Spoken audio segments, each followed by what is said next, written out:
દેશનું એકમાત્ર કાળિયાર અભયારણ્ય એટલે વેળાવદર ભાલ પંથકમાં આવેલું છે. કહી શકાય છે સમગ્ર ભારત અને દુનિયાના લોકો છે કાળિયારને હરતા ફરતા જોવા હોય તો ત્યાં આવી શકે છે. પરંતુ કહી શકાય કે જ્યારે ચોમાસાના દિવસો હોય છે એ કાળિયાર માટે ખતરારૂપ સાબિત થતા હોય છે.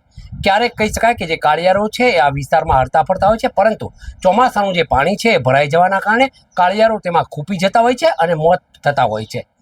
તાજેતરની જે વાત કરવી છે, ભાવનગર જિલ્લામાં જે પ્રકારે વરસાદ પડ્યો હતો, કાળુભાર સહિતના જે પાણી છે એ આ વિસ્તારમાં ફરી વળ્યા હતા. ભાલ પંથકનો સવાઈનગર હોય, દેવળિયા ગામ હોય કે સનેસ વિસ્તાર હોય, આ જે વિસ્તારો છે એમાં કાળિયારો હરતા ફરતા હોય છે. પરંતુ ગઈકાલે કહી શકાય કે આ વિસ્તારમાં 4 જેટલા કાળિયારના પાણીમાં ફસાઈ જવાના લીધે મોત થયા છે. અન્ય 5 કાળિયારો છે એનું રેસ્ક્યુ કરવામાં આવ્યું હતું. વન વિભાગે મહેનત કરીને આ કાળિયારોને બચાવી લીધા હતા. પરંતુ કહી શકાય કે જે પ્રકારે આ ભાલનો જે વિસ્તાર છે ત્યાં મીઠાના આગળ આવેલા છે અને એના કારણે પાણીનો નિકાલ થતો નથી અને પાણી આસપાસના વિસ્તારમાં ફસાતું હોય છે અને એટલે કાળિયારના મોત થતા હોય છે.